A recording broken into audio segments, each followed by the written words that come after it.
Acá está Javier Milei, candidato a presidente o precandidato a presidente de Libertad Avanza, aquí en la sección Los Presidenciables. Javier, buenas noches, ¿cómo está? ¿Qué tal, Marcelo? Un gusto enorme estar aquí. Bien, muy bien. Bueno, estamos complicado en la economía, complicado en la seguridad, complicado en la salud, complicado en todo. A ver, lo que hay que entender es que lo que estamos viviendo es la explosión final de un modelo decadente que tiene 100 años.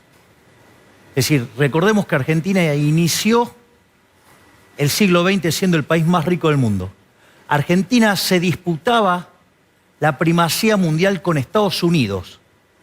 Hoy, en términos de ranking de PBI, Argentina al tipo de cambio paralelo es 140. Es decir, estamos abajo de la mitad de la tabla. No solo eso, sino que además tenemos más de 40% de pobres. ¿Sí? ¿Estamos por irnos al censo, dice usted? Bueno, Argentina ya descendió.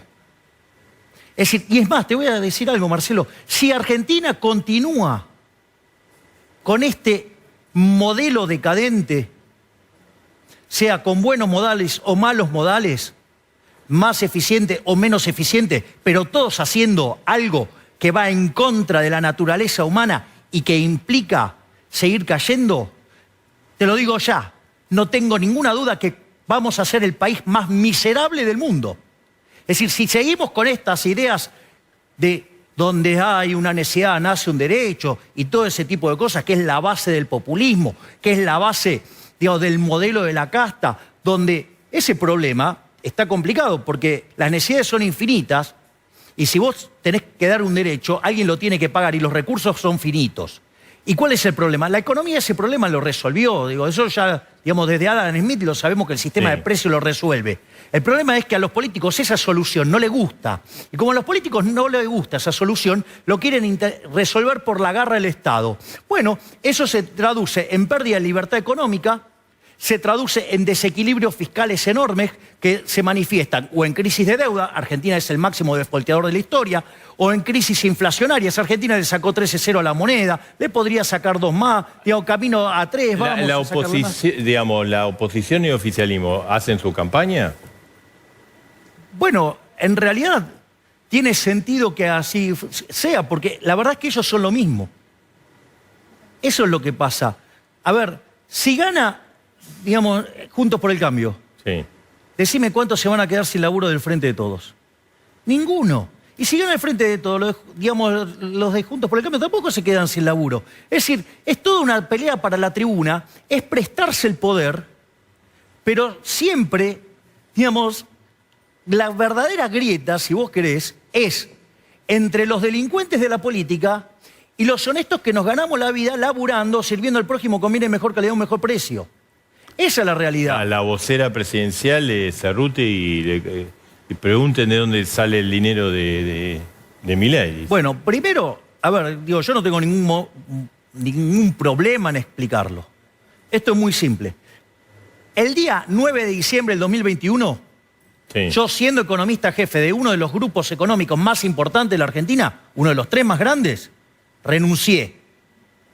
No solo eso, sino que además la dieta, como eso se financia con impuestos y los impuestos te los sacan a punta de pistola, no es que la gente los paga voluntariamente, por eso se llaman impuestos, sí, y tiene una rémora bien vinculada a la esclavitud, ¿sí? Porque de hecho 100% de impuestos es esclavitud.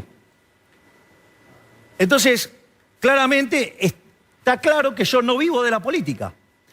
¿Y de qué vivo? ¿Sabes qué vivo? De las cosas que viví siempre mayormente, que es de dar conferencias. Lo que pasa es que yo entiendo que a los políticos les cuesta entender esto, porque ¿quién los va a querer escuchar? ¿Qué valor aportan? No aportan nada. Entonces, obviamente, cuando yo doy una conferencia, ¿sabes qué? A mí, digamos, mis conferencias las cobro entre 10.000 y 25.000 dólares. Claro, porque, digo, aporto valor. Es decir, algo que jamás en su vida van a entender porque nunca crearon riqueza. Digamos, tenés gente que lleva, no sé, 30 años viviendo en la política. No saben lo que es crear riqueza, lo único que hacen es destruirla. Otra cosa que yo hago es vendo libros. Y soy bastante exitoso vendiendo libros, ¿sí? Y no solo eso, sino que además también doy clases y cobro por dar clases también. Por lo tanto, digo, ¿quieren saber mis ingresos? Son esos. Digo, que seguramente ninguno de ellos pueden lograr esos ingresos Y por eso, digamos, o sea, viven parasitando a los argentinos y lo único que piensan es cómo nos van a cobrar impuestos y todas esas estupideces que hunden al país. Javier, la situación está muy compleja. Obvio. Lo analizaba recién.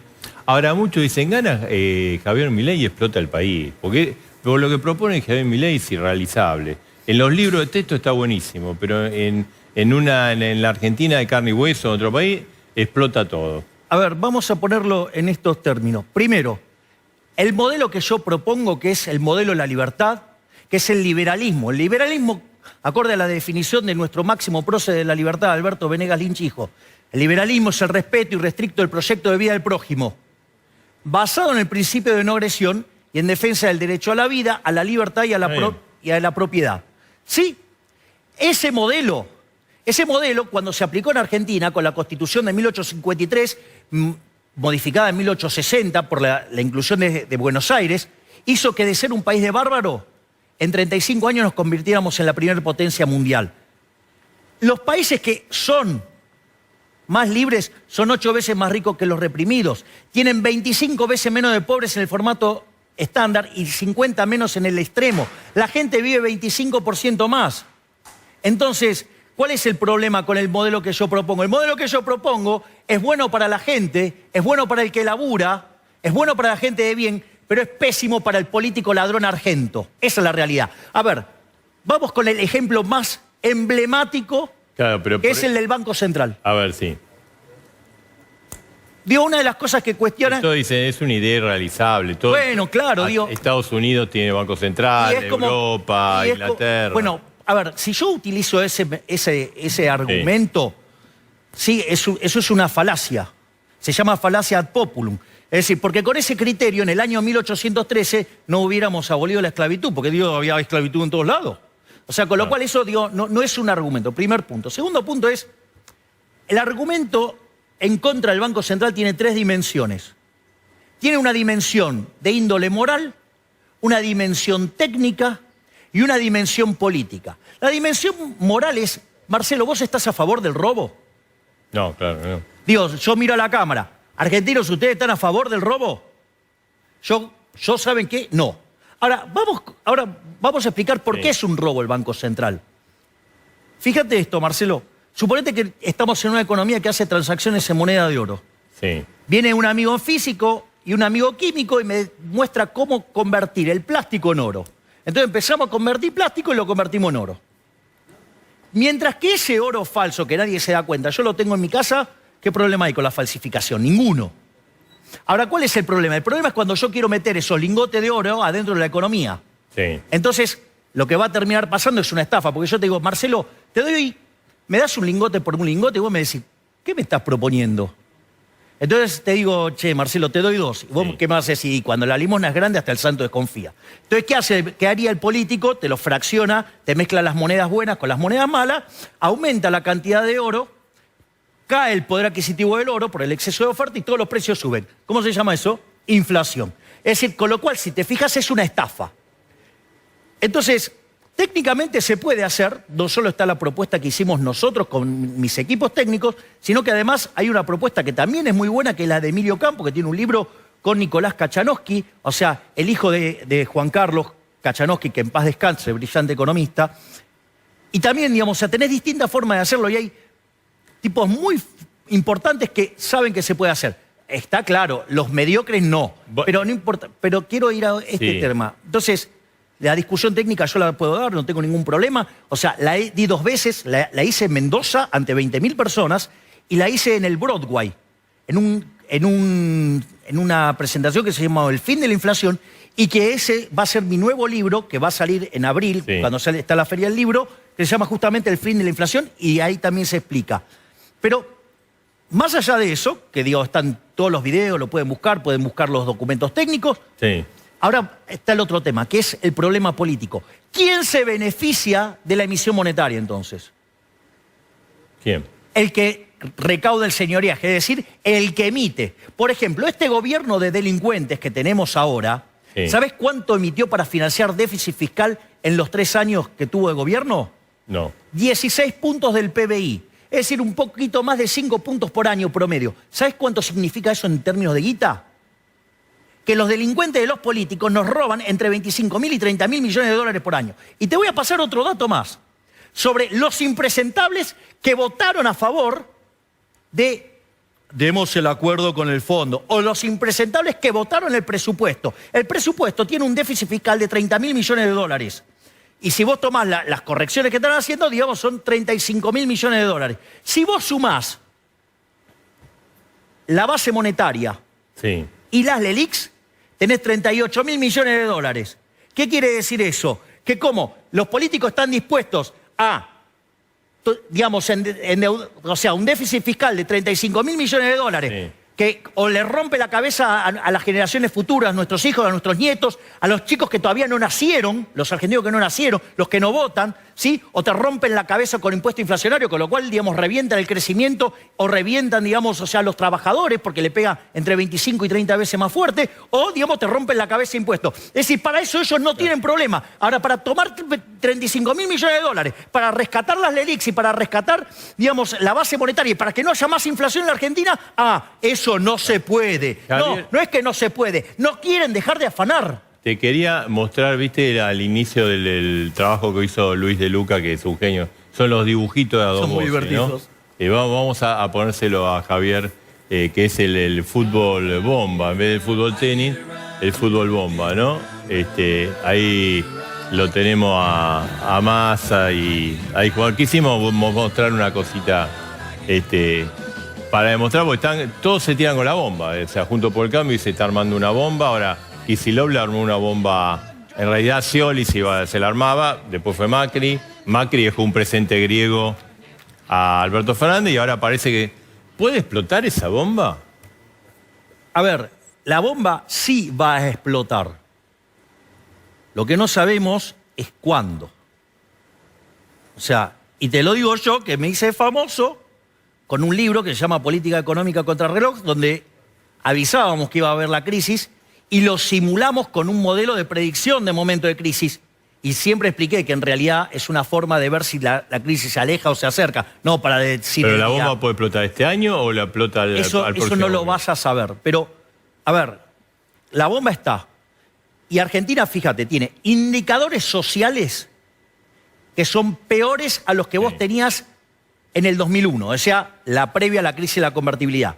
Tiene indicadores monetarios que son el doble de malos de los que vos tenías en la previa al Rodrigazo, en 1975. Para recordarle a la gente lo que fue eso, implicó que la inflación se multiplicó por 6 y la pobreza se multiplicó por 5. Quiere decir que si fuera como el Rodrigazo, vos estarías en condiciones de multiplicar la inflación por 6, o sea, irte a niveles del 600%. ¿Y cuál es el problema? Si vos tenés 40, 50% de pobre, ¿cómo haces para multiplicarlo por 5? Tenés un límite de 100. ¿Qué quiere decir eso? Que se resuelve con una crisis social furiosa. Furiosa, sí. Y ahora viene otro dato que es muchísimo peor. ¿Pero se puede evitar la bomba? Sí, claro. Nosotros estamos trabajando en eso y de hecho con la dolarización vos evitás eso, justamente evitás que explote. Pero nadie la quiere, los empresarios, eso nadie quiere, la dolarización. bueno, a ver, el problema es si le sirve a los argentinos o no. Es decir, nosotros estamos armando un programa económico que los argentinos, con las reformas pro mercado que nosotros proponemos, en 35 años vamos a multiplicar nuestros ingresos por 14. Es más, 2/3 de esa mejora ocurre, ¿sí?, en los primeros 15 años. Y eso quiere decir que vos de acá a 15 años podés multiplicar por 7. Parte tiene que ver con la apreciación cambiaria y parte tiene que ver con el crecimiento que vas a generar. Hay que evaluar, ahora, digamos, para corregir, hay que sincerar los precios, hay que evaluar. En realidad, depende, digamos, para la dolarización, no solo tenés que tomar... Primero lo que hay que hacer es ser honesto intelectualmente. Ser honesto intelectualmente implica que tanto las LELIQs como la base monetaria la tenés que tomar al tipo de cambio de mercado, no al oficial, que es una ficción. O sea, el tipo de cambio oficial es Mickey Mouse, es una ficción. Es decir, que es a ver, es la caricatura, digamos, o sea, aspiracional del político, porque es una rata que todo el mundo quiere, o sea, por eso es la aspiración del político. Ahora, una vez que vos haces esto, lo que tenés que mirar es qué hay en el activo. O sea, vos esto lo podrías hacer, sí, con este tipo de cambio y con los títulos cotizando en torno a 20-25% de su valor, vos podés dolarizar. Ahora, ¿qué es lo que pasa? Fíjate esto, los títulos de Argentina cotizan, oscilan entre 20 y 30%, o sea, con lo cual están dadas las condiciones para hacerlo. Pero fíjate qué mal que estamos, que Sri Lanka defaultió y cotizan a 50. Y los nuestros oscilan entre 20 y 30 según la barbaridad que van a hacer estos muchachos. Quería mostrarte una imagen, ¿no? Lo que digo es, se puede hacer. Sí. Y además voy a decirte algo más. Crecer no es un milagro, porque lo lograron un montón. Es decir, ¿querés un ejemplo reciente? Lo logró Irlanda. ¿Querés ver experimentos, de mucho crecimiento? Mirá lo que es la India, mirá lo que es, Corea del Sur, mirá lo que es Singapur. O sea, ¿se puede hacer? Sí. O sea, los que te dicen que no se puede hacer es los que viven de este negocio nefasto. Javier, quería verle esta imagen, que es la imagen de El Salvador, de las cárceles de El Salvador, ¿no? Esta cárcel que armó Bukele. ¿Vos harías algo así? A ver, es el caso de Salvador. Yo la verdad que el caso de Salvador no lo estudié. Lo que nosotros sí tenemos resuelto es lo que queremos hacer para Argentina. Lo primero que tenés que comprender es que cuando vos ves estos problemas, hay una cuestión de índole coyuntural y hay una cuestión de índole estructural. Es decir, el problema es que Argentina tiene toda la estructura podrida. Entonces vos necesitas cambiar esto radicalmente, pero radicalmente en el sentido de la palabra, no de lo que es radical en Argentina, que es la tibieza, no, eso no, radical en el sentido de la palabra. ¿Qué quiere decir esto? Nosotros, ¿qué es lo que estamos diciendo? Cuando vos decís, bueno, mando las Fuerzas Armadas, por ejemplo, ¿podés hacerlo? No. ¿Por qué no podés hacerlo? Porque la Convención de Ginebra dice que los uniformados no le pueden tirar a los no uniformados. Primer punto. No podés hacer eso. Sí. ¿Y qué es lo que pasa? Y también tenés podrida la política, porque si suponete que todo el mundo se pone de acuerdo y no tenés las leyes y lo haces, ¿sabés qué es lo que pasa? O lo haces y aún hacés las leyes. ¿Sabés lo que va a pasar? Después viene algún otro gobierno progre y ¿sabés qué hace? Te mete a todos los que te salvaron las papas hoy, te los mete preso por delito de lesa humanidad. Por eso no funcionó en Colombia, por eso no funcionó... Pero vos harías algo así. Mucha gente... No, pero son varias cosas, Marcelo. O sea, entonces no funcionó en Colombia, no funcionó en Ecuador, no funcionó en México. A ver, entonces, ¿qué es lo que tenés que hacer? Vos tenés que ir por una reforma donde modificás la ley de defensa nacional, modificás, ¿sí?, la ley de seguridad interior, modificás la ley de inteligencia, modificás el sistema carcelario, bajás una nueva línea de cómo es la nueva Argentina. La nueva Argentina tiene una nueva doctrina. La nueva doctrina de seguridad es que el que la hace, la paga.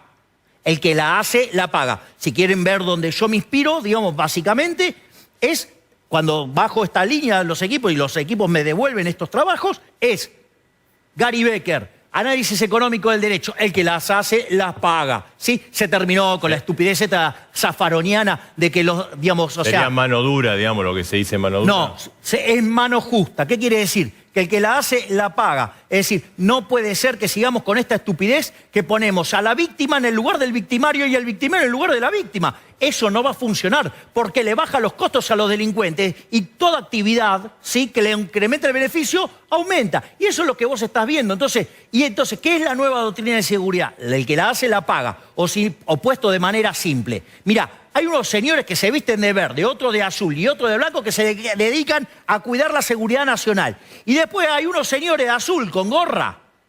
Esos son los buenos. Y los que llevan el trapo en la cara y en los palos, esos son los malos. Javier, gracias, Gracias por estar aquí.